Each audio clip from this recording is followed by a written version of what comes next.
পুরোদমে Iran Israel যুদ্ধ চলছে, জানিয়ে দিব আমাদের হাতে থাকা সর্বশেষ গুরুত্বপূর্ণ আপডেট। আন্তর্জাতিক সংবাদ, ইরান ফোবিয়াতে ইসরায়েল আবারও হামলার আতঙ্কে। এরপর জানিয়ে দেব রাশিয়ার 2 তেল শোধনাগারে ইউক্রেনের হামলা। আরো জানিয়ে দেব লোহিত সাগরে ভারতগামী তেলবাহী ট্যাঙ্কারে ক্ষেপণাস্ত্র হামলার হুতিদের। এরপর জানিয়ে দেব এবার চীনের মধ্যস্থতায় বেইজিং এ বসছে হামাস ফাত্তাহ ঐক্য আলোচনা। এবং সর্বশেষ জানিয়ে দিব মণিপুরে জঙ্গি হামলায় 2 নিরাপত্তা রক্ষীর মৃত্যু। শুনছিলেন সংবাদ শিরোনাম, এখন বিস্তারিত। তবে তার আগে অনুরোধ থাকবে ভিডিওটিতে একটি লাইক এবং কমেন্টস করে জানিয়ে দিন আজকের এই ভিডিও সম্পর্কে আপনার মূল্যবান মতামত। আর অবশ্যই এই ভিডিওটি আপনার ফেসবুক সোশ্যাল মিডিয়ায় শেয়ার দিয়ে ছড়িয়ে দিন আর জানিয়ে দিন আপনি কোন জেলা থেকে বা কোথা থেকে আমাদের সংবাদ শুনছেন এবং দেখছেন। ইরান ফোবিয়াতে ইসরায়েল আবারও হামলার আতঙ্কে। চলতি বছরের সেরা খবর কোনটি, এমন প্রশ্নের জবাবে এক বাক্যে সবাই বলবে ইসরায়েলের মাটিতে প্রথমবার ইরানের হামলার খবরই এখন বিশ্ব রাজনীতির প্রধান খবর। সিরিয়ার দামেস্কে কনসুলেট ভবনে হামলার জন্যই ইসরায়েলকে দায়ী পাল্টা হামলা চালালো ইরান।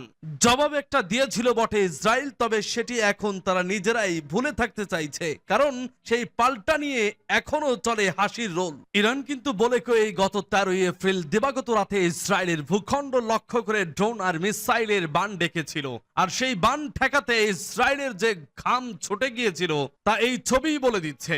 সম্প্রতি ভিডিওটি প্রকাশ করেছে ইসরায়েলের প্রতিরক্ষা বাহিনী IDF। এতে দেখা যাচ্ছে ইরানের সেই হামলার রাতে রীতিমতো ছোটাছুটি পড়ে গিয়েছিল দেশটির বিমান বাহিনীর ভূগর্ভস্থ নিয়ন্ত্রণ কক্ষে। আসলে ইরানকে নিয়ে সব সময় ভয় পেয়ে আসছে ইসরায়েল।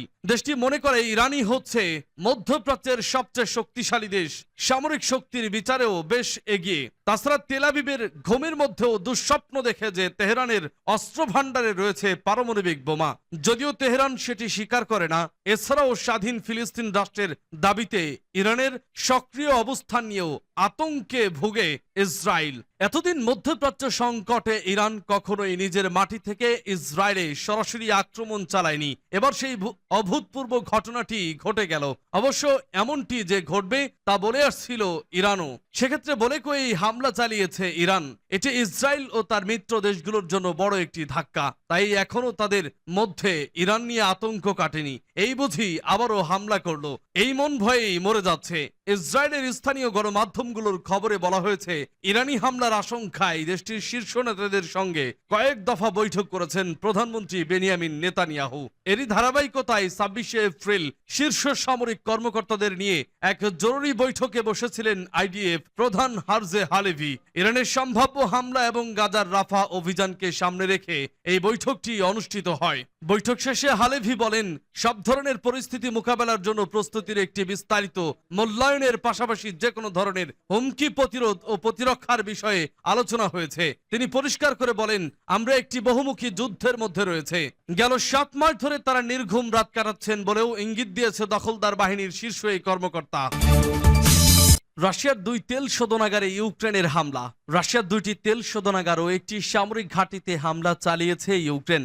ড্রোন দিয়ে এই হামলা চালানো হয়। ইউক্রেনের প্রতিরক্ষা সূত্র এ তথ্য নিশ্চিত করেছে। সূত্রটি AFP কে জানায়, ইউক্রেন দক্ষিণ ক্রাসনোদর অঞ্চলে 2টি শোধনাগারের প্রধান প্রযুক্তিগত সুবিধায় হামলা চালানো হয়েছে। এর আগে রাশিয়ার কর্মকর্তারা স্লাভিয়ানস্ক অন কোবান শহরের তেল শোধনাগারে আগুন লাগার কথা জানান। তাছাড়াও রাষ্ট্রীয় গণমাধ্যমের খবরে বলা হয় সেখানে উৎপাদন আংশিকভাবে বন্ধ রয়েছে।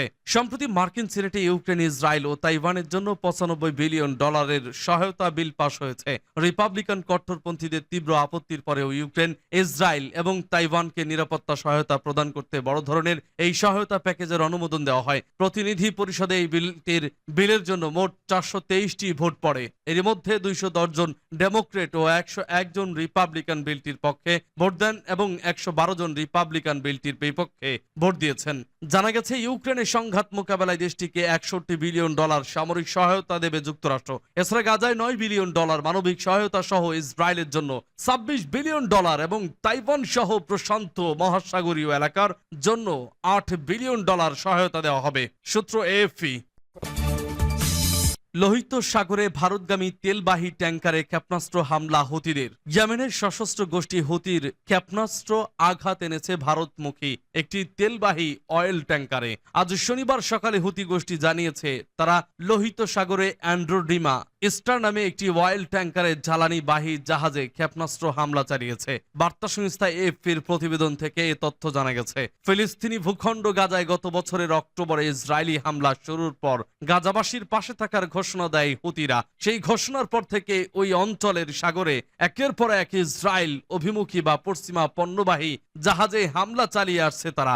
গতকাল শুক্রবার অ্যান্ড্রোমিডা স্টারে হামলা সেই ঘোষণার সর্বশেষ উদাহরণ। হামলার বিষয়টি নিশ্চিত করে মার্কিন সেন্ট্রাল কমান্ড বা সেন্টকম জানিয়েছে ইরান সমর্থিত হুতি গোষ্ঠী ইয়েমেন থেকে লোহিত সাগরে 3টি অ্যান্টিশিপ ব্যালিস্টিক ক্ষেপণাস্ত্র ছুড়েছে। এর ফলে অ্যান্ড্রোমিডা স্টার জাহাজের সামান্য ক্ষতি হয়েছে। সামাজিক যোগাযোগ মাধ্যম এক্সে শেয়ার করা এক টুইটে সেন্টকম জানিয়েছে একটি ক্ষেপণাস্ত্র এমভি মাইশা নামে আরেকটি জাহাজের পাশে পড়েছে, তবে ওই জাহাজের কোনো ক্ষয়ক্ষতি হয়নি। যুক্তরাজ্যের সামুদ্রিক নিরাপত্তা সংক্রান্ত প্রতিষ্ঠান অ্যামব্রে জানিয়েছে হুতিদের হামলায় জ্বালানিবাহী জাহাজটির ক্ষতির শিকার হওয়ার খবর জানিয়েছেন ওই জাহাজের মাস্টার। অ্যান্ড্রোমিডা স্টার পানামার পতাকাবাহী তবে ব্রিটিশ মালিকানাধীন একটি জাহাজ বলে জানিয়েছেন হুতিদের মুখপাত্র ইয়াহিয়া সারি। যদিও অ্যামব্রে বলছে সম্প্রতি জাহাজের মালিকানা বদল হয়েছে। অ্যামব্রে জানিয়েছে অ্যান্ড্রোমিডা স্টার বর্তমানে সিচেলিসে রেজিস্ট্রি করা একটি জাহাজ। তেলবাহী এই ট্যাঙ্কার রাশিয়া থেকে তেল পরিবহনের কাজে নিয়োজিত আছে। জাহাজটি রাশিয়ার প্রিমোরস্কো বন্দর থেকে ভারতের গুজরাট রাজ্যের দ্বারকা জেলার ভাদিনার বন্দরের দিকে যাচ্ছিল। হুতিদের হামলা থেকে বাণিজ্য জাহাজগুলোকে সুরক্ষা দিতে লোহিত সাগরে যুক্তরাষ্ট্রের নেতৃত্বে টহল জোরদার করেছে বহুজাতিক বাহিনীর যুদ্ধ জাহাজ। গতকাল শুক্রবার সুয়েজ খাল হয়ে লোহিত সাগরে টহল দেয় যুদ্ধ জাহাজ ইউএসএস ট্রুইড ডি আইজেনহাওয়ার। এরপরও ওই জলসীমায় হামলার ঘটনা ঘটল। এছাড়া গতকাল হুতিরা ইয়েমেনের শায়েদা প্রদেশের বিমান ঘাঁটিতে আমেরিকান MQ-9 ড্রোন ভূপাতিত করার দাবি করেছে। এবার চীনের মধ্যস্থতায় বেইজিংয়ে বসছে হামাস ফাত্তা ঐক্য আলোচনা। ফিলিস্তিনের স্বাধীনতাকামী গোষ্ঠী হামাস ও এর প্রতিদ্বন্দ্বী গোষ্ঠী ফাতাহর মধ্যে ঐক্য প্রতিষ্ঠার লক্ষ্যে আলোচনার আয়োজন করেছে চীন। শুক্রবার বেইজিংয়ে চীনের পররাষ্ট্র মন্ত্রণালয়ের মুখপাত্র ওয়াং ওয়েনবিন এ কথা জানিয়েছেন। বার্তা সংস্থা রয়টার্সের প্রতিবেদনে বলা হয়েছে চীনের রাজধানী বেইজিংয়ে এই আলোচনা অনুষ্ঠিত হবে। হামাস ও ফাতাহর মধ্যে এই রাজনৈতিক দ্বন্দ্ব দীর্ঘদিনের। মূলত ফাতাহর এক প্রকার বিরোধিতা থেকেই হামাসের জন্ম। হামাস শুরুর দিকে ইসরায়েল রাষ্ট্রের অস্তিত্ব মেনে না নিলেও ইদানিং রাষ্ট্রীয় সমাধানের দিকে ইঙ্গিত দিচ্ছে। চীনের তরফ থেকে ফিলিস্তিনের দুই বিবদমান পক্ষের মধ্যে ঐক্যের এই আলোচনা একটি বিরল পদক্ষেপ। ফাতাহ পশ্চিমা বিশ্ব সমর্থিত এবং ফিলিস্তিনি কর্তৃপক্ষের প্রেসিডেন্ট মাহমুদ আব্বাসের নেতৃত্বে পরিচালিত একটি রাজনৈতিক দল। এই দল ইসরায়েল অধিকৃত পশ্চিম তীরে সীমিত স্বশাসনের কার্যক্রম পরিচালনা করে। বিপরীতে হামাস পশ্চিমা বিশ্বের কাছে সন্ত্রাসী গোষ্ঠী হিসেবে পরিচিতি। তারা নিয়ন্ত্রণ করে গাজা ভূখণ্ড। 2007 সালে এক সংক্ষিপ্ত যুদ্ধে হামাস গাজা থেকে ফাতাহকে বিতাড়িত করে। এরপর থেকেই দল দুটি রাজনৈতিক বিরোধ শর্তে ব্যর্থ হয়েছে। ওয়াশিংটন এই দুই গোষ্ঠীর মধ্যে ঐক্যের পদক্ষেপের বিষয়ে সতর্ক, কারণ যুক্তরাষ্ট্র ফাতাহ তথা ফিলিস্তিনি কর্তৃপক্ষকে সমর্থন করলেও হামাসকে সন্ত্রাসী হিসেবে নিষিদ্ধ করেছে। ফাতাহর এক নেতা রয়টার্সকে জানিয়েছেন জ্যেষ্ঠ নেতা আজামাল আহমেদের নেতৃত্বে একটি প্রতিনিধি দল চীনে রওনা হয়েছে। হামাসের এক নেতা বলেছেন হামাসের সিনিয়র কর্মকর্তা মোসা আবু মারজকের নেতৃত্বে প্রতিনিধি দল আলোচনায় যোগ দেবে। মণিপুরে জঙ্গি হামলায় 2 নিরাপত্তা রক্ষীর মৃত্যু।